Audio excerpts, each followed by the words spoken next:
Hello friends, in this session we will discuss the bank finance management market risk. Okay, so friends, let's start here.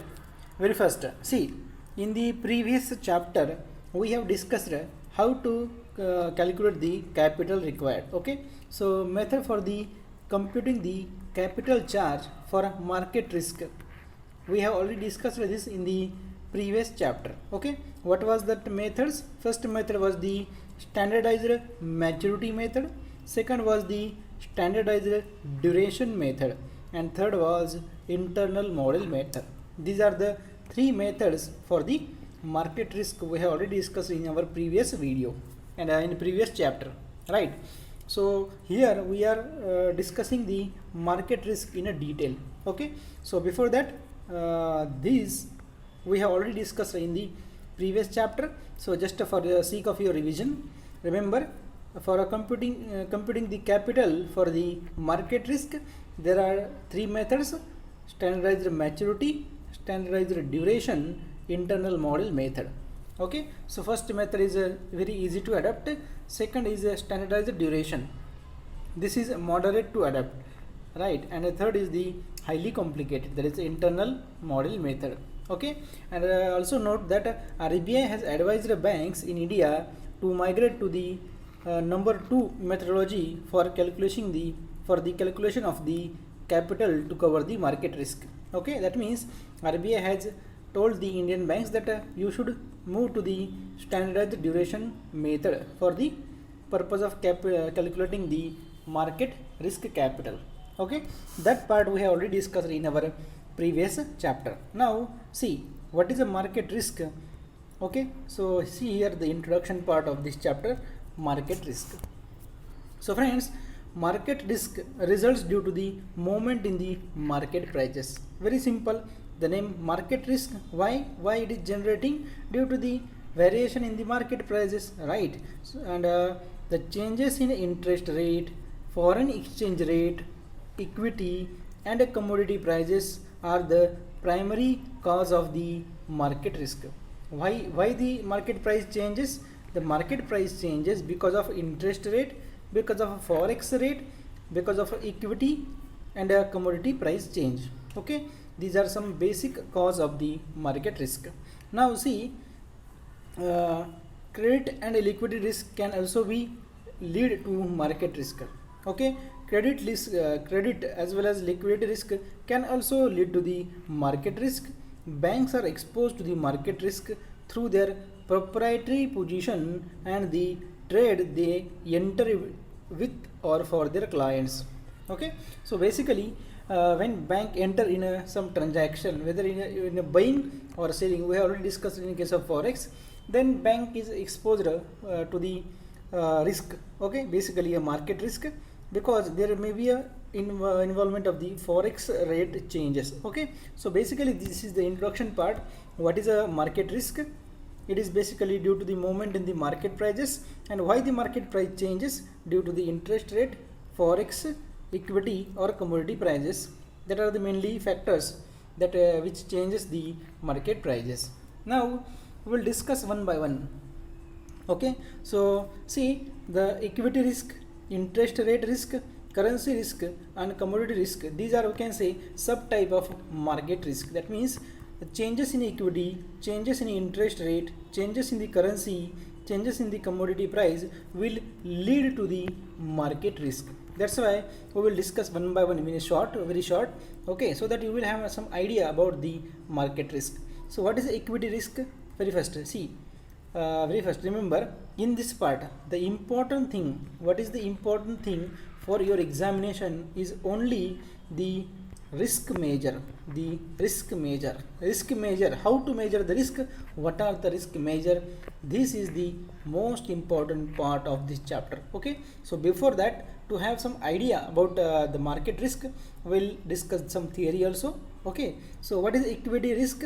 Equity risk is the risk which arises due to the change in the stock price. Equity itself, it is a stocks. When the stock price changes, we can say we are having equity risk. Okay,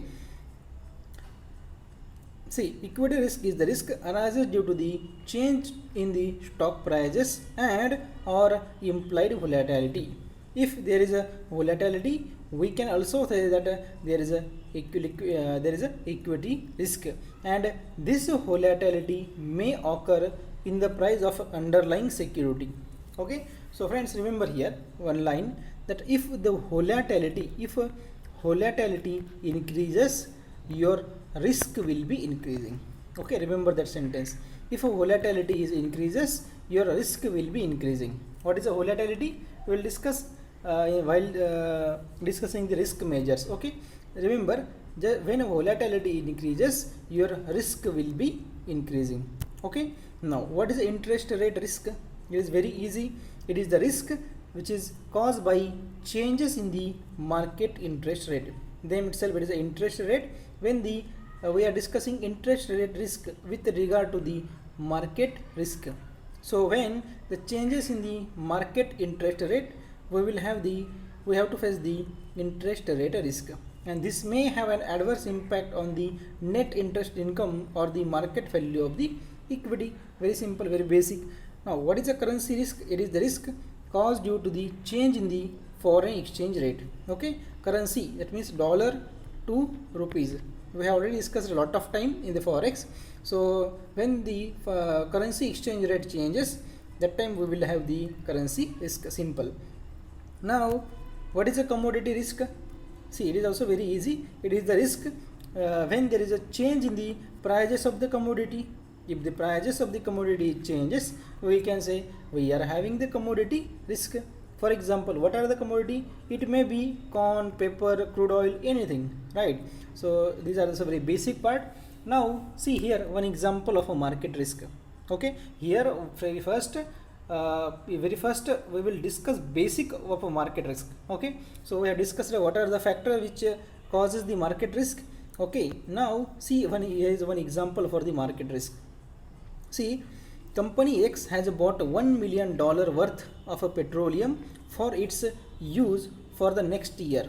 Okay, so what company X has bought $1 million worth of petroleum, okay, for 1 year. During this period, petroleum price decreased by 10%. So you have already invested for $1 million for 1 year advance stock you have purchased, but if the price is decreased during that 1 year, that will decrease the company's asset value, because you are having a stock of petroleum that you are using for 1 year.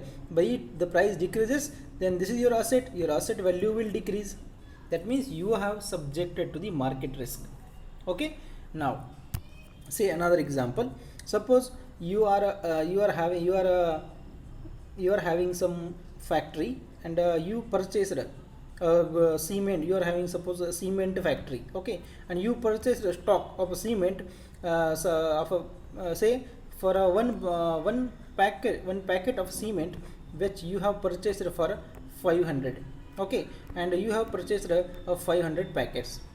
Okay, but what happened, and this will be sufficient stock to you for 1 year, and suppose within that 1 year the price for which you have bought 500 goes down to the 300, then you will have a loss of 200, right? That means what we can say, whatever the 500 packets you are having in stock will be having a value of 500 into 300.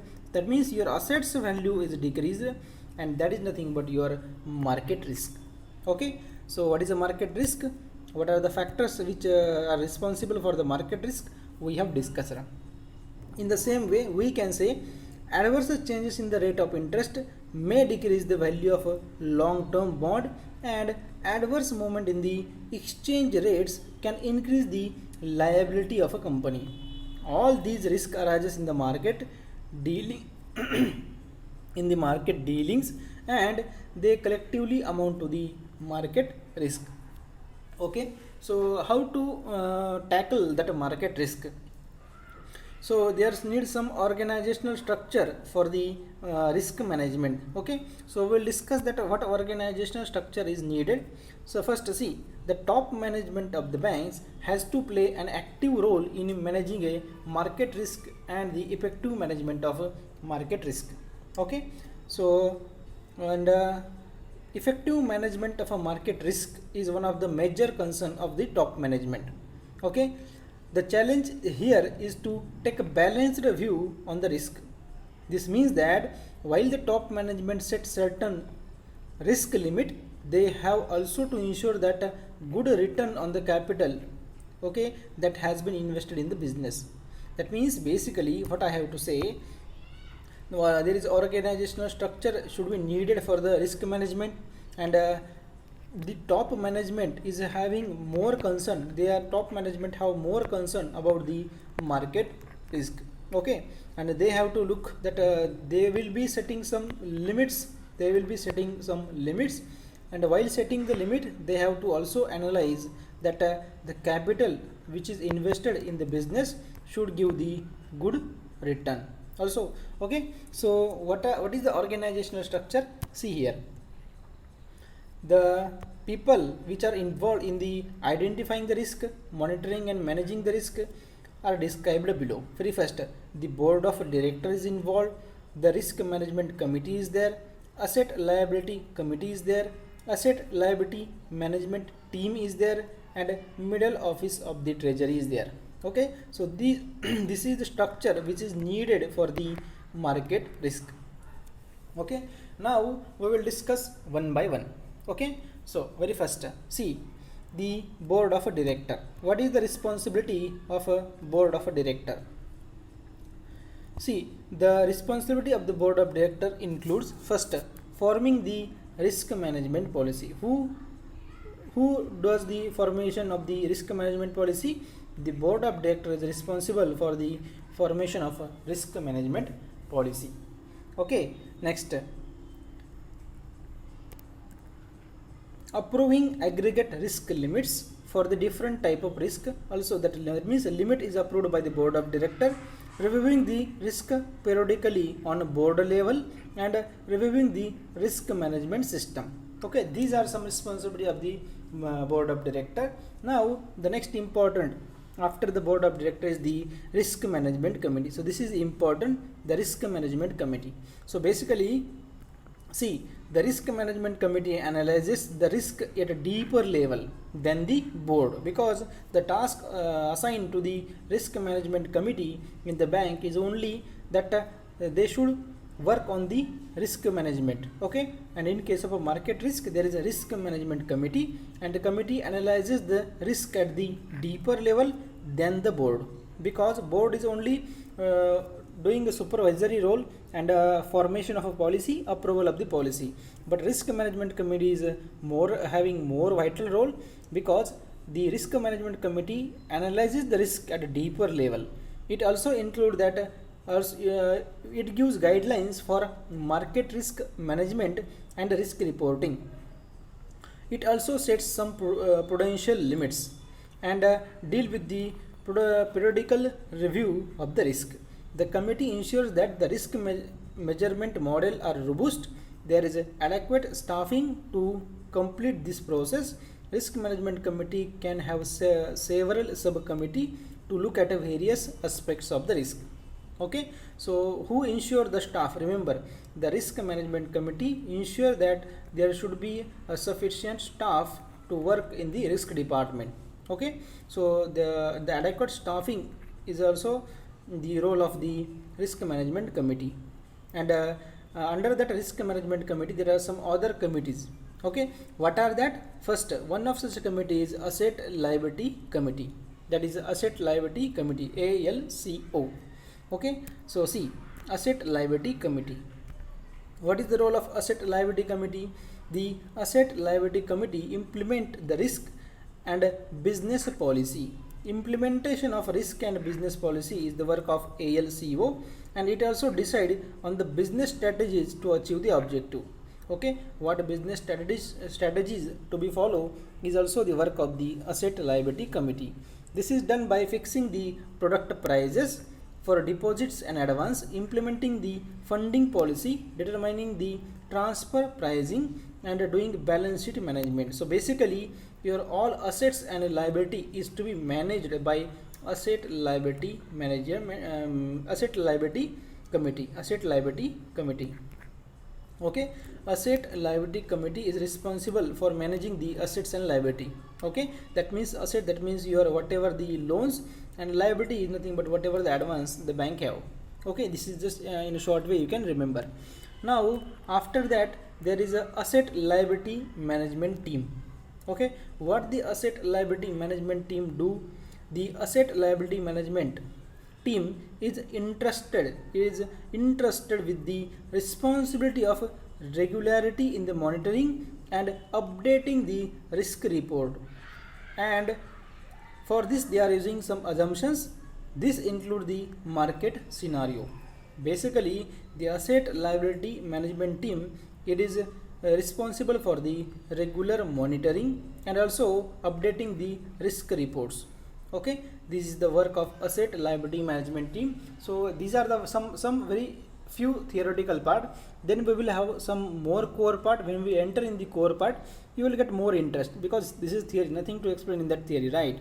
So next, what is the work of the middle office of the treasury? The middle office of the treasury, every financial institution has a separate mid office. We have already discussed the what is a mid office and what is the role of a mid office. Okay, generally they are dealing with what in a treasury. Middle office is the department of the treasury. Okay, and what it do? It do measure, monitor and analyzes the market risk for the treasury book. Okay, simple. The middle office also report to the if they are have some findings, they will report to the ALCO, that is asset liability committee. Okay, now next is the market risk management framework. Okay, so we know what is the risk management framework. So same for the market risk management framework. First, what are the steps in the risk management? First is the identify the risk, second is the measure the risk, third monitor and control, and fourth is the risk mitigation. Okay, so this was the theory part. Now the most question that you can observe from this chapter will be from the risk measurement. How to measure the risk is very important concern in this chapter. Okay, now see here, risk identification. What is the risk identification? Basically it is the first step toward the risk management. Okay, and the risk identification has two important aspects. What are that? First, you have to identify what is the source of the risk, and second, you have to identify what a problem is arising from that identified source of the risk. Okay, we have to identify the risk. This is the first step, and in that there are mainly we have two important aspects. First, we have to find the source. What is the source of the risk? And second, what is the problem? What is the possible impact of due to that source? Okay, impact and the source. So these are the two aspects of the risk identification. We have to find the source of the risk as well as what impact it can generate. Okay, so first two aspects of the risk identification. So see in detail, source analysis, that is basically the identifying the source of the risk. Okay, so source analysis, that means you have to identify what is the source of the risk. Okay, so source may be internal or it may be external. Internal, for example, if there is a lack in control, there is a lack of sufficient control in the investment department, or external, it may be like a fluctuation in the interest rate. It is not in the control of a bank. Okay, so internal, that means which are in the control of the bank. External means which are not in the control of the bank. So basically a source analysis means we have to analyze the what is the source of the market risk. It may be internal, it may be external. And second is the problem analysis. Problem analysis, that means we have to analyze the impact of the source of the risk, what impact it can generate. Okay, that we have to analyze. That is basically a problem analysis. Okay, now see, for example, here is also example given, very easy. The problem analysis means we have to analyze the impact of the source of the risk, the impact of fluctuation on the profit and loss. Suppose, see, if the interest rate fluctuation are huge in the market, then impact of these fluctuation on profit and loss of the banks, profit and loss value of various activity in the bank is analyzed. That is basically a problem analysis. That means we are analyzing the impact of the source of the risk. Okay, now we have identified the risk, and in that we have discussed mainly two important aspects. First is the source analysis, means identifying the source of the risk, and second problem analysis, that means we have to identify the impact of a source of that risk. Okay, now next is the risk measurement. Okay, so here it is the core part of the market risk. How to measure the risk, this is the core part of this chapter. Okay, so henceforth it is every and each bit will be important. Risk measurement. So risk measurement is the evaluation of likelihood and magnitude of the risk. Okay, we will evaluate and measure that risk. Basically, the method of risk measurement are based on sensitivity and downside potential. Remember, what are the, how can you measure the risk? Risk measurement can be done by sensitivity, also by the downside potential. Okay, so sensitivity and downside potential are the methods of risk measurement. So see one by one. Sensitivity, the risk measure. How sensitivity is the used for the risk measurement? Okay, see sensitivity. So basically, see, also remember here the sensitivity analysis. The sensitivity analysis is also called as what if analysis. It is also called as what if analysis. Okay, you can also remember that. See, the sensitivity analysis. Sensitivity is the primary tool used for measuring the effect of a market risk on a portfolio. The sensitivity report shows how the profit and loss value or mark to market MTM value of a bank book varies with the underlying factor. Okay, so see, in simple word, the percent change of or the absolute change, the percent change or absolute change in the value of a portfolio for a 1 unit or a 1% change in the underlying factor denote the sensitivity of the portfolio. For example, say if you are changing interest rate, say if you are changing interest rate by 1%, what will be your impact on your portfolio? What will be the impact on our portfolio value? That is basically a sensitivity. How your portfolio is sensitive to the input factors, that is basically a sensitivity. Okay, now see here is the example. Through example you can easily understand. For 1% change in the market value, if it is changed for a 1% change in the market value, if changed by 1 lakh, then sensitivity will be 1 lakh. What is the sensitivity? Sensitivity is nothing but the for smallest change that you are applying, that will change the your desired value. Okay, for example, if you change the interest rate, by 1%, and due to this if the market price is changed by 1 lakh, then we can say the sensitivity will be 1 lakh. Okay, this is very simple. And also remember that a sensitivity which include the BPV and duration also. And sensitivity analysis, it is also called as the what if analysis. Now see, what is the BPV? It is the basis point value change. What is the BPV? It is a basis point value. It is also somehow sometimes denoted by DV01, or it is also called as the denoted by the delta also. Okay, so BPV, remember BPV is widely used for the for measuring the risk. So we can say BPV is widely used as a measure of a risk. BPV, that is a basis point value, is the change in value of a bond due to 1 basis point change in the market yield. BPV is nothing but change in the value of a bond due to 1 basis point. Okay, so see, through example you can easily understand.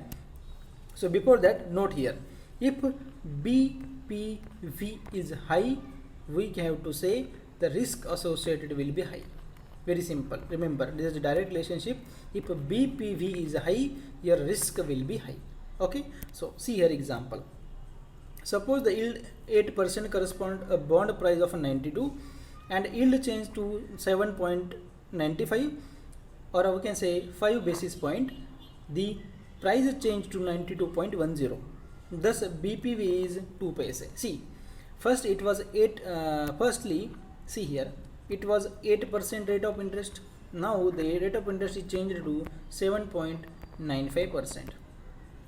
Price was 92 and now the price was 92.10. So basically remember here, we can observe, as the rate of interest decreases, your yield, that is market value, is increases. Okay, there is inverse relationship between the interest rate and the bond price. We already discussed in the previous chapter that interest rate is inversely proportional with the bond prices. Okay, that we know. Okay, that's why there is an inverse relationship between the interest rate and the price of the bond. Now see here, if you decrease it by what, 0.5%, 0.5%, see, 0.05% you are decreasing. That 0.05%, that means there is a 5 basis point. Okay, by 5 basis point, what is the change? There is an increase in 10 paise. There is increase in 10 paise. So 5 basis point is responsible for 10 paise. So we can say for 10 paise divided by 5 basic point, you will get a 2 paise for 1 basic point. Okay, that means for 1 basic point there will be a change of 2 paise. Okay, so here, see here, I repeat, interest rate was 8, it was now 7.95. the change in the interest rate is 0.05%, so we can call it as a 5 basis point. Okay, and value changed from 92 to 92.10, that means increased by 10 paise. So 10 paise increased over 5 basis points, so we can say 1 basis point is responsible to change of 2 paise. Okay, so this is the basis point value. Okay, so just remember here, what is a basis point value? Basis point value increases, your risk associated with will be increases. Okay, now next what we have to discuss is the duration. So what is the duration? Duration, remember, duration is always expressed in years. In a financial asset consists of a fixed cash flows, its duration is the weighted average of times until those fixed cash flows are received, and this is also called as the McLeish duration. So this is some formula. While solving the numerical, we will discuss that formula. Okay, so first time you will find it is a difficult, but while solving the numerical, you will find it easy. Okay, so don't worry here, we will take this formula, we'll discuss that formula while solving the problems. Next, what is the modified duration? Modified duration, it is nothing but the extension of the duration. Okay, and what I have told you, the duration is expressed in terms of the years, whereas a modified duration, it is a absolute number. Okay, so see, the duration can be used to measure the price sensitivity to yield or a percent change in the price for a parallel shift in the yield. This is known as a modified duration. So basically the definition is not important. What important is the formulas.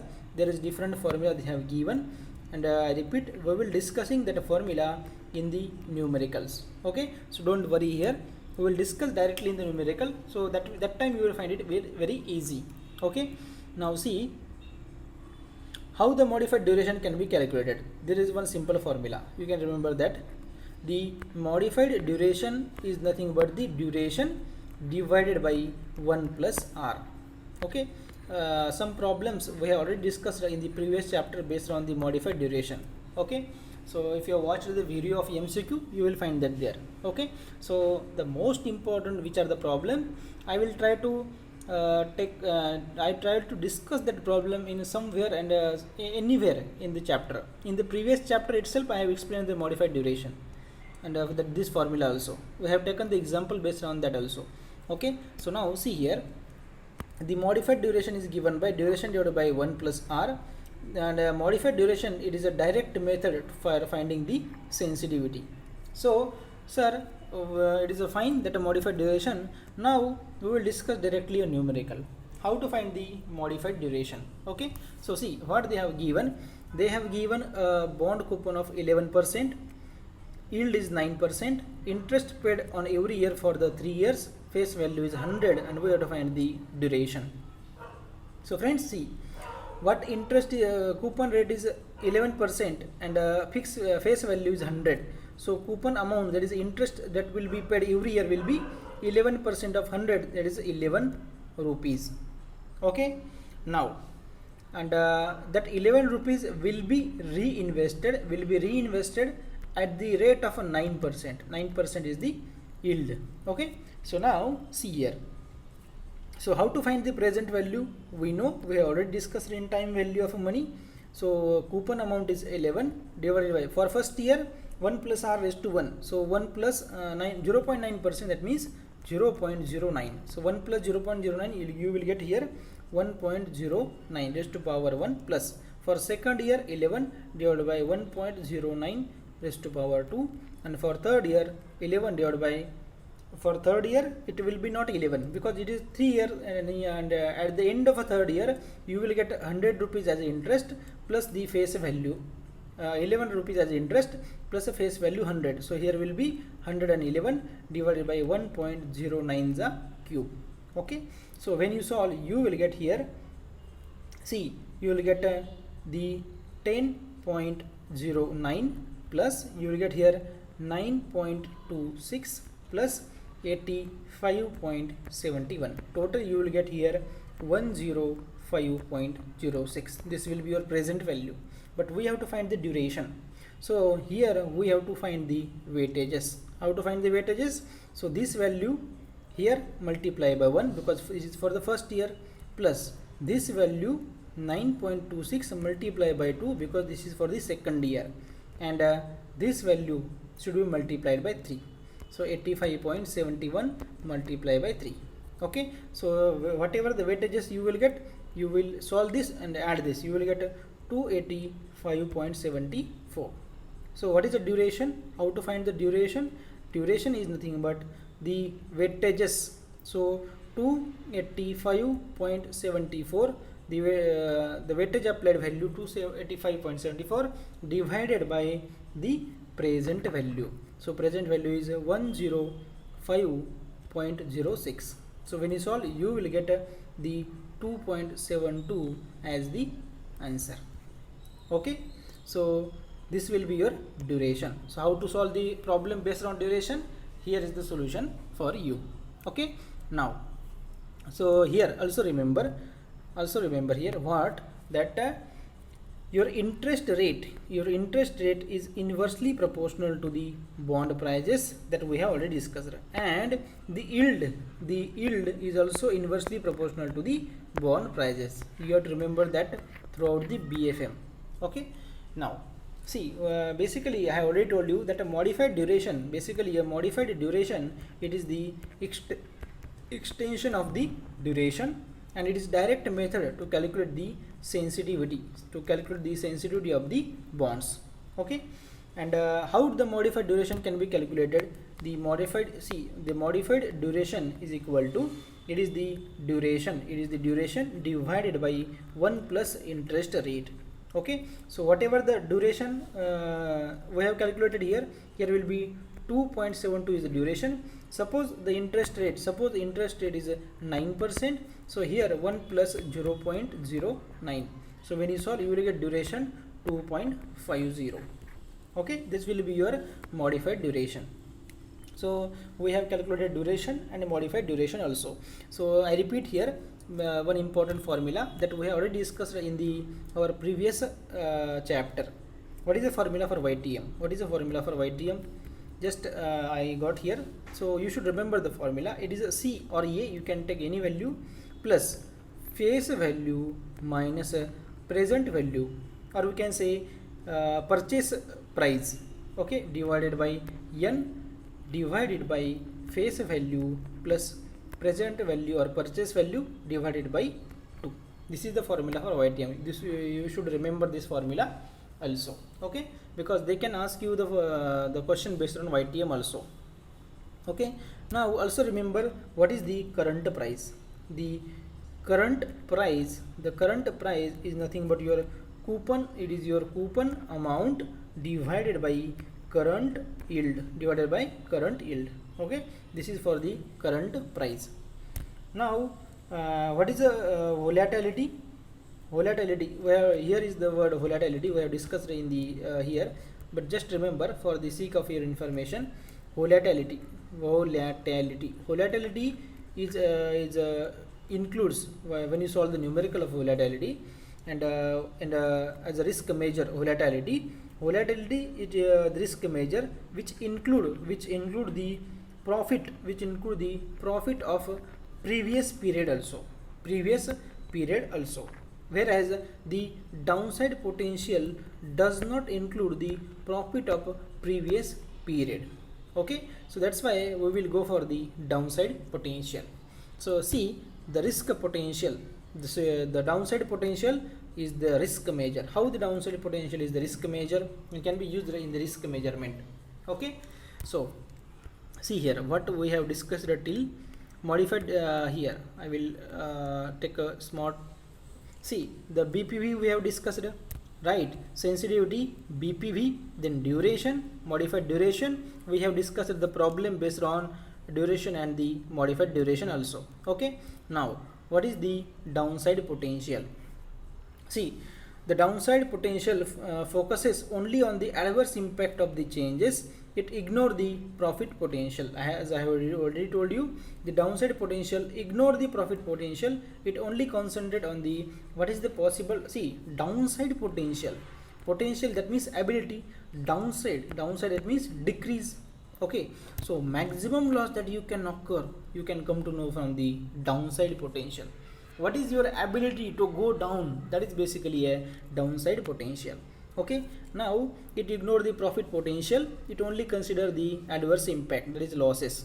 Okay, downside potential is the most comprehensive measure of the market risk, as it integrates the sensitivity as well as the volatility. Okay, and it is calculated by the VAR. What is downside potential? It is theory part. Now to calculate downside potential, we are using value at risk method. Why VAR is used? VAR is used to calculate the downside potential. Okay, and what is a volatility? The risk measure which include the profit of a past period also while evaluating the risk. That means volatility, I have already told you in the beginning, volatility is including the profit of a past period, whereas downside potential ignore the profit. Okay, so that's why we prefer the downside potential, and to calculate the downside potential we use the VAR method. Okay, now what is the downside potential VAR? That we have to discuss. See, basically VAR means what? Value at risk. That means what is the value of your portfolio which is subjected to the risk is given by value at risk. Okay, so basically see, value at risk, it is a widely accepted measure of a risk. It measures the risk of loss on a specific portfolio of a financial asset. Okay, there is an assumption that portfolio, the probability of loss and time horizon of loss are fixed, and that the market experiences no abnormal changes in the given time horizon. That means if you are calculating the value at risk for a period, say for 1 year, for 1st of January to 31st of December, then we will assume that during that period there is no abnormal condition. That means there is no situation like a corona, right? Then only you can say we can analyze the VAR. If there is abnormal changes in over that time period, then VAR is not applicable, remember. Okay, now so here is the example is given. So what is the VAR? I will explain in short. You can read the theory in the PDFs or by pausing the video. See, VAR is mentioned with the generally two parameters. See, I will directly explain here.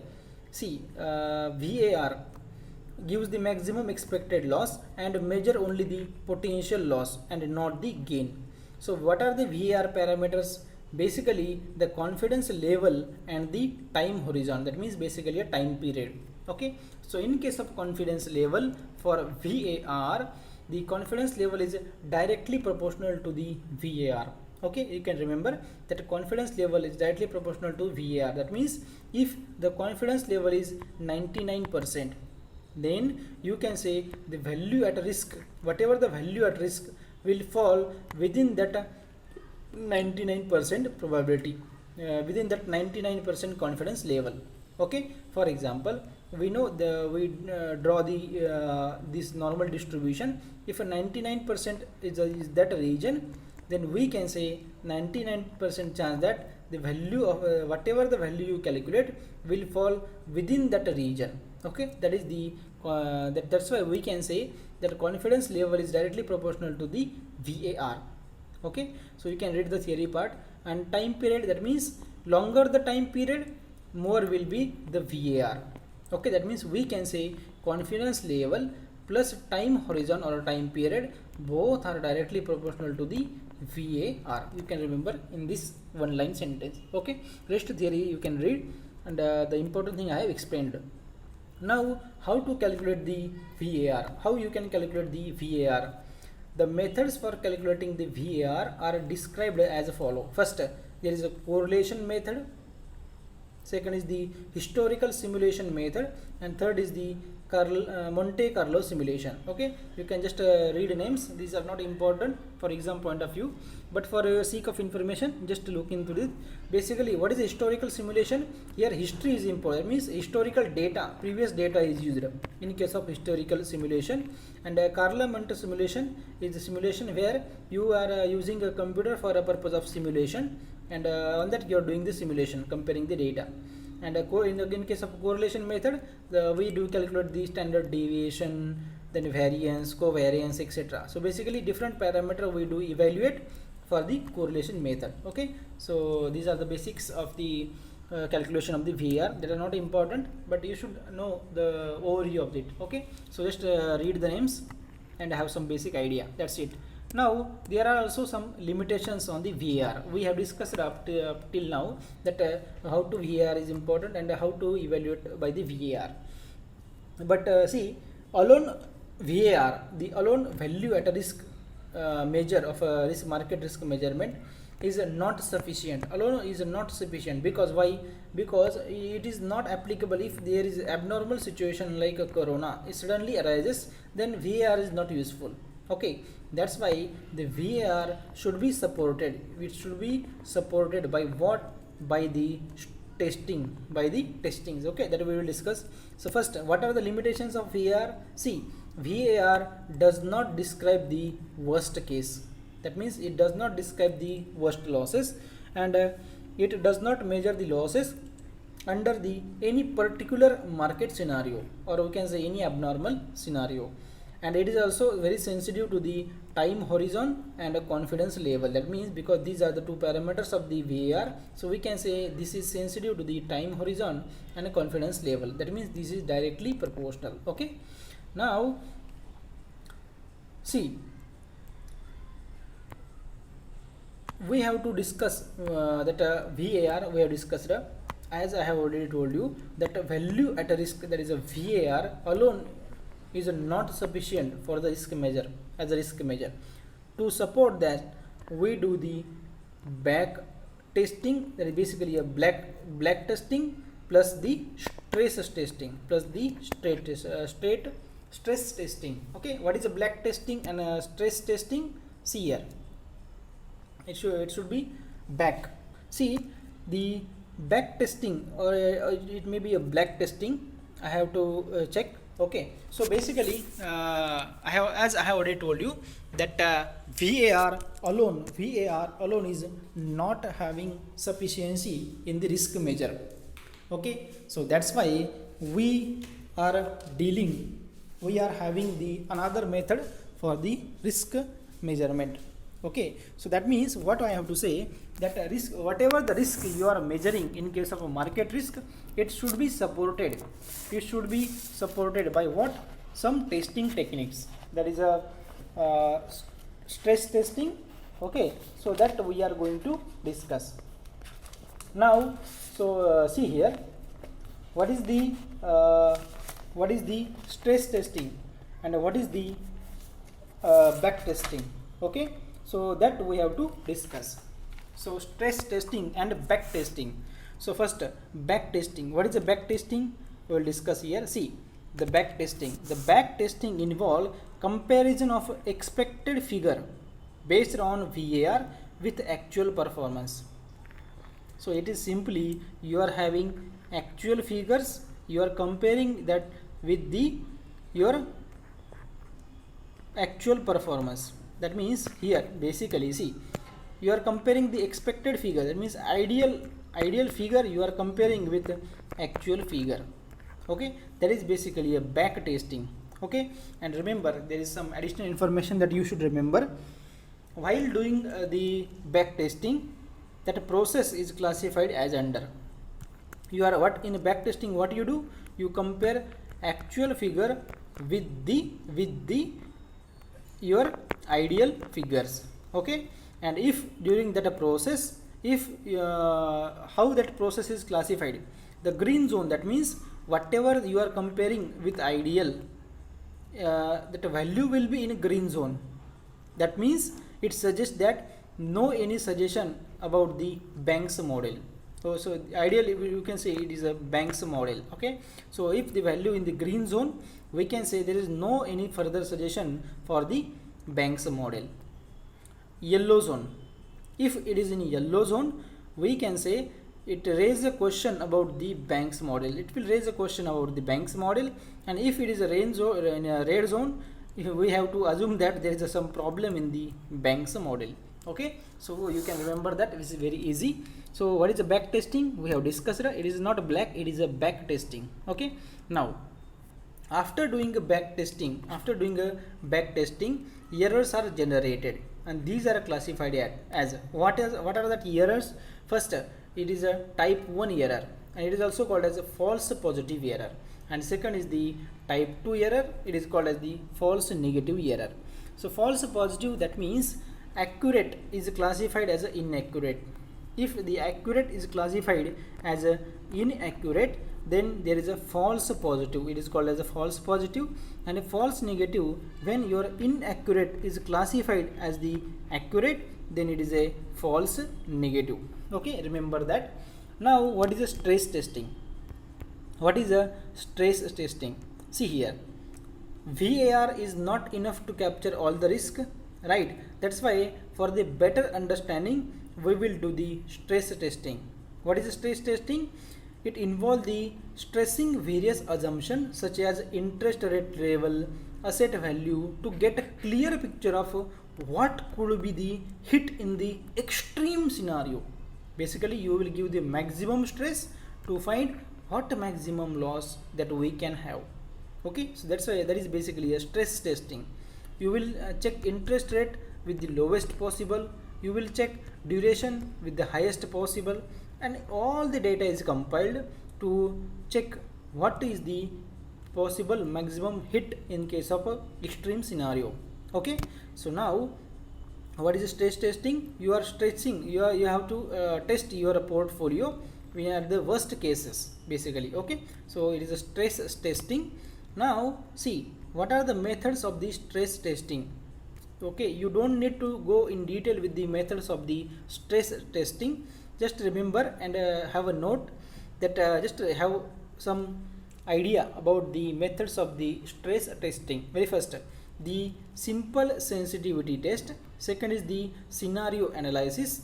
Third is the maximum loss, and fourth is the extreme value theory. It is called as EVT, extreme value theory.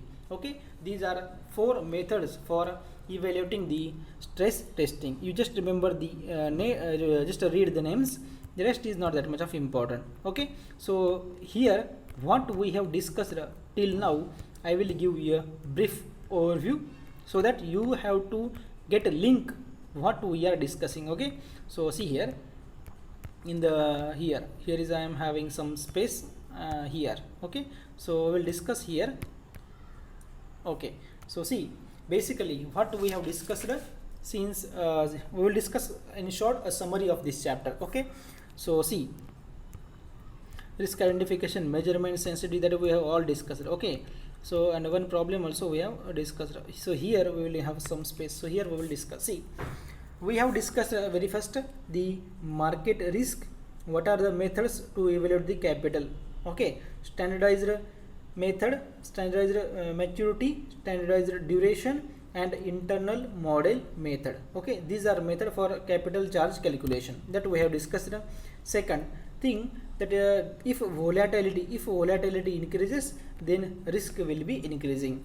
Okay, and what is the sensitivity, that we have discussed, and also remember that current yield is nothing but coupon amount divided by purchase price, whatever the price, that is a buying price, purchase price multiply by 100, that is formula for the current yield.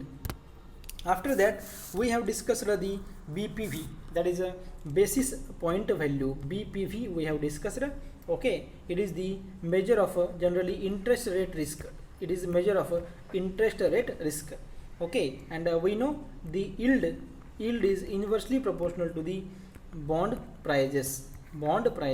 Okay, now we have also discussed the duration. We have discussed the duration. We have also discussed the modified duration. Formula for that we have we come to know in the discussion that what is the formula for that. Modified duration, it is the duration divided by 1 plus interest rate risk. Okay, that we have already discussed. Now next, what we have discussed, the formula for YTM. What was the formula for YTM? In the previous chapter also we discussed. It is a C plus future value minus present value, or we can say price, divided by here divided by it is divided by future value plus here divided by n, here divided by n, future value plus present value divided by 2. So this is the formula for the YTM. Okay, now the current, what is the current price? The current price is nothing but your coupon amount divided by current yield in the percentage. Okay, that we have discussed.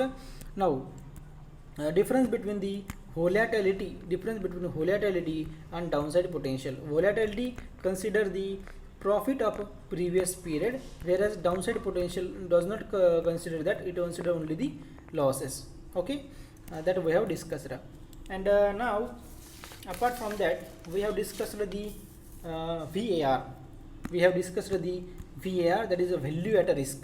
It is the maximum expected loss. It is the maximum expected losses, and it is a measure only the losses. There is a potential loss. Only the potential loss is measured by the VAR and not the gain. Okay, and the VAR is having two parameters. First is the confidence level, and second is the time period, or we can say time horizon, that we have discussed.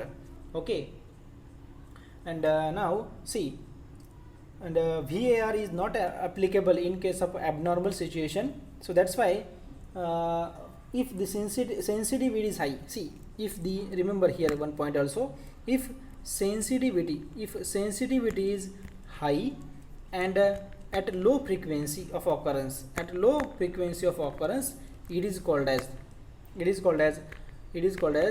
black swan events. Okay, it is also called as tailed events. If it is called as the tailed events, it is also called as force majeure. It is also called as the force majeure, and it is also called as the act of God. It is also called as act of God. For example, any situation, say like a COVID-19, sensitivity is very high, but occurrence of frequency is very low. Sensitivity here is the severity, that means the impact. If the severity is very high, it is not sensitivity, it is severity. If a severity is very high, that means it can create a huge impact, but occurrence of that event is very low. That time it's called as it is called basically the black swan event. The event, or we can say it is act of God, force majeure. It is sometimes called as a tailed event also. Okay, so that point is also important. We have discussed then VAR approaches. mainly remember VR approaches methods we have discussed. In case of approach, we are having historic approach, we are having parametric approach, and we are having Monte Carlo also. Historic means previous history is used. In case of parametric, we are using different parameter like standard deviation, covariance, etc. And in case of Monte Carlo, we are using what? Simulation. That means a computer is needed for the simulation purpose. That's it. So that we have discussed. Now the next important thing, that VAR is not suitable to measure the risk. Why? Because it is not giving good result in case of abnormal situation. That's why the VAR, we told that VAR should be supported by the testing. It may be a stress testing or back testing that we discussed. Okay, so this part we have discussed. Okay, so friends, we have completed this chapter theory part. In the next video I will cover the MCQs also, so that you will have a more grip on this chapter. Okay, so here, so see again what I have to tell you. See, very basic thing, that you should get link. Okay, so market risk can be measured. How? The very important task is the risk measurement. So market risk can be measured, and it is based on what? Volatility we have discussed, then sensitivity and downside potential. And sensitivity has a following parameters, or we can say tools. It may be a current yield, it may be a basis point value, it may be a duration, it may be a modified duration, or it may be a YTM. And a downside potential, it is measured using the VAR method. For that we are having approaches like a historical approach, parametric approach, and the Morley-Conto approach. Okay, and VAR should be supported by the testing. It may be a back testing or a stress testing, and one additional testing is also there, called as the model calibration. You can also remember that word, as well as along with the back testing, stress testing, there is also the model calibration. Okay, so this is the overall summary of this chapter. Okay, so we will meet in the next video. In that video we will discuss the MCQ and the problems that can be asked. So friends, here you can subscribe our YouTube channel. The name of YouTube channel is Banker Zone. You can also join us on the Telegram for CAIIB preparation group. The name of the group is CAIIB Banker Zone. It is on Telegram application. For that you can directly search on the Telegram @CAIIB BZ. You can download the application from the Play Store. Name of the app is Bankers Zone CAIIB. So friends, happy learning.